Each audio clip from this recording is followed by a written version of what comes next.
Welcome to the launch of the Knights of Pegasus.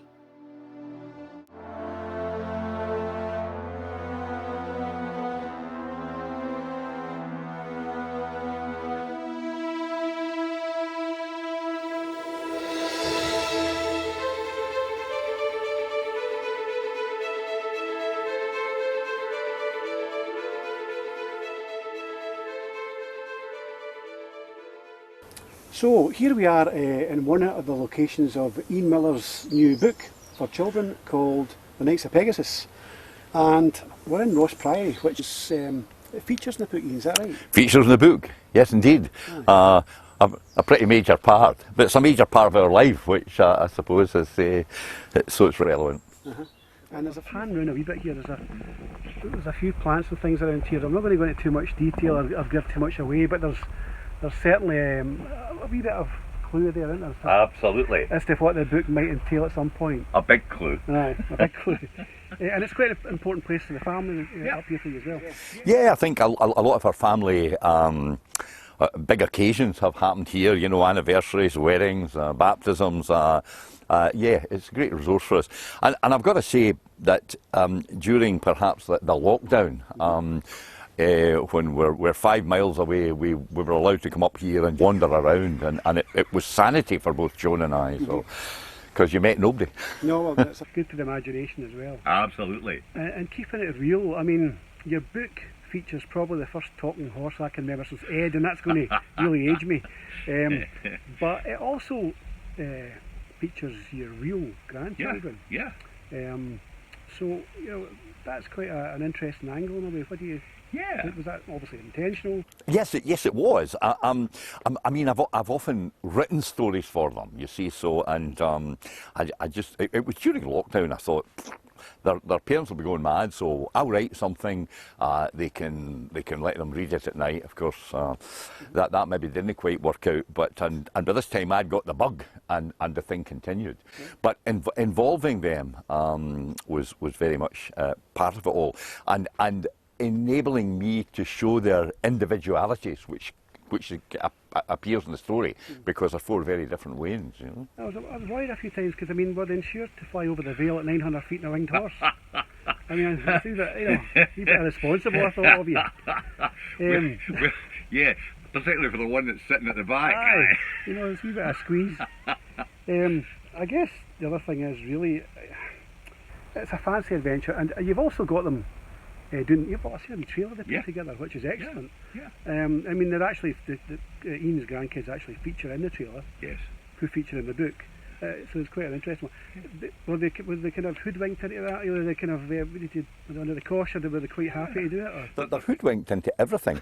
It's quite funny. I was speaking to my son Andrew this morning, because I presume they all agreed to do it without any problem. Right, okay. That really wasn't the case. No. Josh and Jake, they're always very involved in their Xboxes, and I think that appears they did their thing, and it wasn't a great hassle. Ben, of course, loves to act. I mean, he's been in the DPT stage, and was actually I mentioned that, or he mentions that he was in the lead up to play the part of Friedrich in The Sound of Music, and it was in the Kings, and he was down to the last 3 or 4. This was before COVID struck, so he's absolutely at ease. So the problem was Rowan, but to my mind, Rowan took to it. However, speaking to her father no less than this morning, he said, "Was she what?" She was, "I can't do this, I can't learn these lines." Stage fright. And she was terrific, you know. Yeah, we've got her involved in, we'll see that in Radar. After this, we'll actually see that trailer in full. Yeah. There's been snippets on Facebook, but we'll show the full thing. Yeah. I guess, really, I was asked actually about you by somebody, I don't mention who it was, but they said, you know, is Ian kind of qualified to be a children's writer? You know, he's done his autobiography and all this, and you know, and I said, well, he's got for him. You know, he's been a children's, well, a school chaplain, I guess. Is the right terminology. in quite a few different schools, haven't you? A lot of schools, mostly in Bonhill, but then as there were vacancies, I'd been in Jameson, I'd been in Halden, and I'm in Christie Park, spent a lot of time in Christie Park, and I love it. It galvanises me speaking to children. And I think the reason is, when you speak to adults, particularly on a Sunday morning, they could be sleeping with their eyes open, so you don't know. But with children, whenever they're not interested, they turn off. So So the challenge is to keep them engaged. And I used to do that by jumping around and I would tell stories. A lot of them from the Bible, but I would take a few liberties and make them really interesting, and they would be fixated on that. And of course, the greatest storyteller of all was Jesus. And he speaks about the Good Samaritan, and we eventually realise that our neighbour is the guy that we don't like, or the prodigal son, the way he's blown the family jewels, and his father welcomes him back, forgiveness. So I've used the stories to perhaps make a moral lesson to the children. Always careful. Little minds don't indoctrinate. No. But if I can share one story talking about how to engage them. It was in Bonhill Church, and I was telling the story, and I'm moving around, and it's great, active, and suddenly my foot goes on a step that's no there, so bang, down the ground, whoosh, right up. And I noticed the teachers, their faces turn grey, but I continue, no problem. Not being a teacher, not being a professional, I make the mistake of asking a wee guy who's got his hand up, "Yeah, what is it?" "Mr. Miller," he says, "you were like a penguin." Well, anyway, I'm not going to do that line. So I just continue. But later I thought, I'll speak to him and ask him what he meant. And this is what he meant. He said, "Well, you see, I watch these nature programmes. Big killer whales coming along, chasing a wee penguin. Woof! It comes out the water and out the ice. That was just like you." So there we are. Love speaking to children. I guess, I've seen you in action, I guess, with kids. My kids have been at school. I think it was Christie Park one time. Christie Park, yeah. And you were doing your bit, and kids are like this, I have to go around schools myself sometimes. I know you've got to keep them engaged, otherwise you're dead. And basically you've questions, but you're great at it, and adults too. I was lucky. When I was a kid, my godfather was, well, you knew him, Joe Welding. Joe, what a wonderful man. Father Joe Welding from Episcopal Church. We were brought up, basically, and we went every holiday with him. And I loved it when he came into a room to tell us a story at night. And I'm talking even when we were about 16 or so. So I'm wee kids, but even later on we were older, okay, let's hear a story. It was great, and I've told my kids stories as they've been growing up as well, because I like doing it, and they seem to enjoy it. And do you think that's as commonplace as it used to be? Probably not, because there's so many other more, if you like, exciting things on, and like television or the Xbox. But I think it still does happen, and I know, Derek and Natalie, Andy and Andrea have certainly made a practice of telling the kids stories when they go to bed. And they like it. But sadly, I think maybe it doesn't happen as much as it did in the past. Well, I was going to say the chance for the kids or adults to maybe hear you now and maybe read a bit of the book, if that's okay. There we are. Good show. It comes at the point where, for a reason that I'll not indicate, but they've got to come up here to persuade Pegasus that there's something here that is important. Not just for Pegasus, but indeed perhaps for the world. So how do they do it? And that's the big problem. So anyway, luckily Jake was having a birthday party in a few days, and he and Rowan asked if Ben and Josh could sleep over. Everything went to plan. And when the party ended, Jake's other cousins, William and Jenny, had gone home. Ben and Josh said farewell to their mum and dad, and they dashed upstairs. They set the alarms to wake themselves at 2:30 a.m. And when everything was still and quiet, all four crept downstairs, opened the door, sneaked out, and walked down to the field where Gypsy could be seen in the moonlight. Rowan had brought the bridle and saddle. Everybody else stood by as she saddled up, then climbed aboard. The other three squeezed on behind her, and soon they managed to settle down. Gypsy, realising she was carrying a precious cargo, stretched her wings. They seemed to appear as if by magic, bright, white, and almost shining in the moonlight. She appeared to take a deep breath, and then slowly but surely these huge wings began to beat, and the horse steadily began to rise. The passengers clung on. Rowan's arms clamped around Gypsy's neck. 4 pairs of eyes danced in the moonlight as they realised they were now higher than the house, higher than the tree. Gypsy turned, making sure the 4 were safe, and began a slow, steady journey over the fields. Jake, who was at the back, turned around to see the lights of his house twinkling in the darkness. Ben spoke into Rowan's ear. "Look, Rowan, there's St. Peter's College. Doesn't it look eerie in the moonlight?" Rowan nodded, perhaps too scared to say anything. They were still rising, passing over trees and the road Ben and Josh often travelled when visiting them in Cardross. In the distance they could see the twinkling lights of Dumbarton. They could even dimly see the outline of Dumbarton Rock as if it was guarding the sleeping town. As they reached the top of the hill before the descent to Alexandria, they saw the lights of Bon Hill on the other side of the valley, its houses stretching up the hillside. Then they were following the twisting River Leven as they made their way north to Balloch and Loch Lomond. "Gypsy," shouted Josh, "fly over my house. I'll point it out to you as we pass." And then he saw it, his gold post in the back garden, his parents unaware of what was passing overhead. On they flew, above the Maid of the Loch steamer, the last paddle ship to be built. Would the ship sail again? Perhaps, thought Ben. He pointed down. "When she sails, I'll be on the first voyage." Rowan's so glad that the moon was shining. It made it easier for her to steer Gypsy to their destination. Rowan made the decision to take Gypsy up the loch. In the distance she could see the lights of Inchmurn Hotel. If she were able to fly over the hotel, then soon she would see off to her right her destination. All was going well. Soon they would see that magnificent building standing proudly near the shore. And as they turned towards Ross Priory, Rowan could see the lights of the avenue leading down to the little lochside cottage. She realised they were too high, so she urged Gypsy to fly in a wide sweep. They passed over the lodge where the manager David slept. He was the man who often told Ben about the ghosts of Ross Priory. What would he make of this? Turning over the golf course, passing over the road to Loch Lomond pumping station, Gypsy began to glide. Looking over Rowan's shoulder, Ben theatrically announced their destination. "Behold, the walled garden, bathed in moonlight." From behind him, Josh more realistically said, "Watch out for the greenhouses. We don't want to land in one of them." However, Rowan had everything under control. Slowly and gently, she ensured Gypsy had landed in the open grass. Jake and Josh jumped off first, with Ben and Rowan hot on their trail.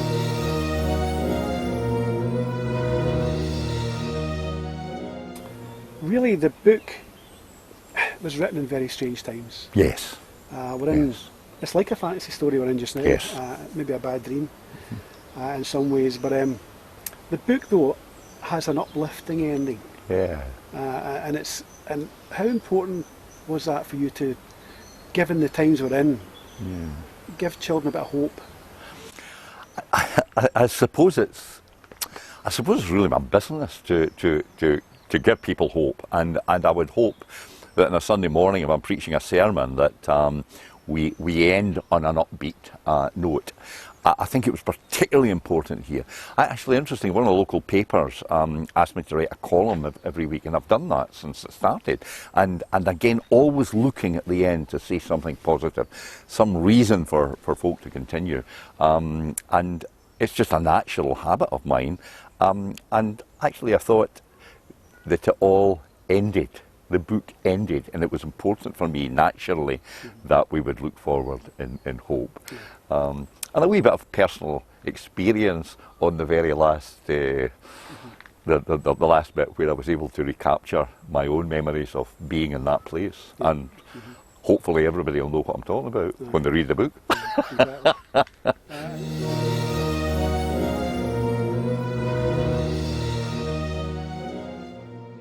One of the things to say when you mention the kids and the indication of how important they've been to me, and that's the Children of the Vale of Leven, is that all profits from the book will go to the 3 schools where these children go. That's Cardross, Christie Park, and the Vale of Leven Academy. So they will benefit. That's nice. Yeah. Okay, thanks again, Ian. Thank you, Paul. Okay.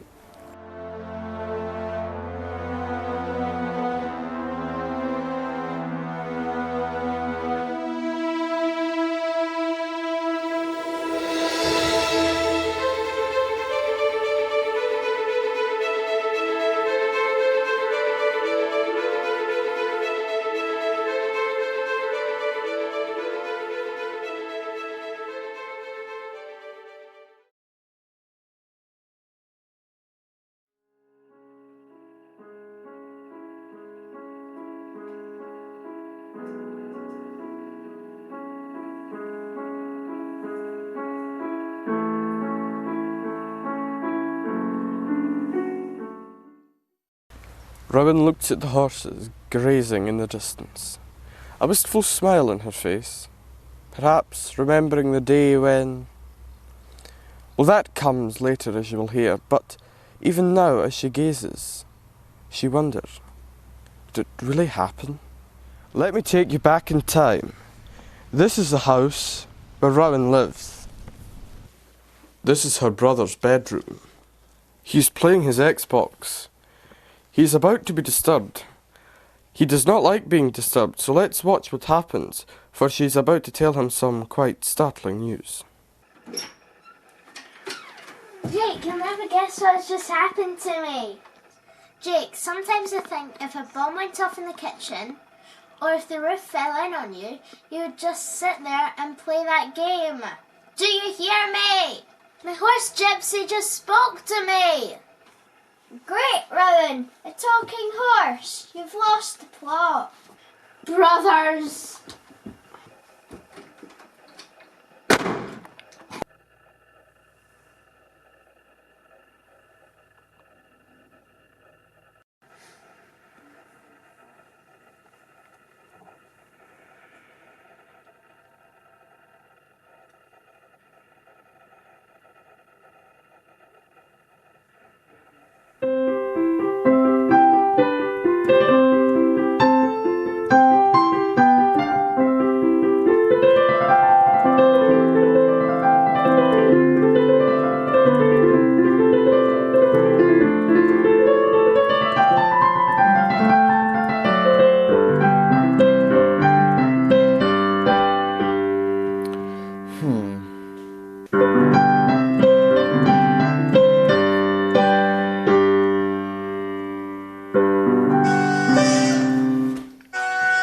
You're through to Vale of Leaven Medical Practice. Dr. Ben Miller here. What ails you, child? If it's serious, I may return your call, but if I feel like it, there again, I may not. Speak now, or forever hold your peace. After the music. Ben, it's Rowan. Be serious. Oh, Rowan, you know me. I've just auditioned for a part in Sound of Music. Friedrich, the oldest boy. I am right through to the last 3 or 4. Here's a bit of my accent. I'm Friedrich. I'm 14. I'm impossible. No, Ben, just listen to me. You and Josh are coming over tomorrow night to our place. Can we talk? In secret? I need your advice. All 4 of us will slip away and talk. Can you tell Josh? Sure, dear girl. We will see you tomorrow. A bientôt. With all your secrets. Can't wait. Sounds very mysterious.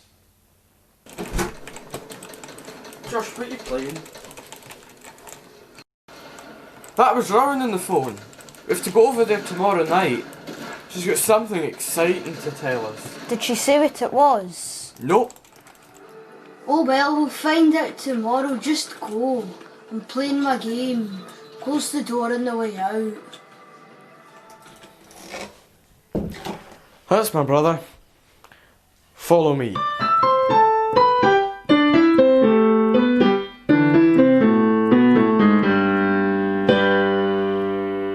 Well, everyone, that's how it all begins.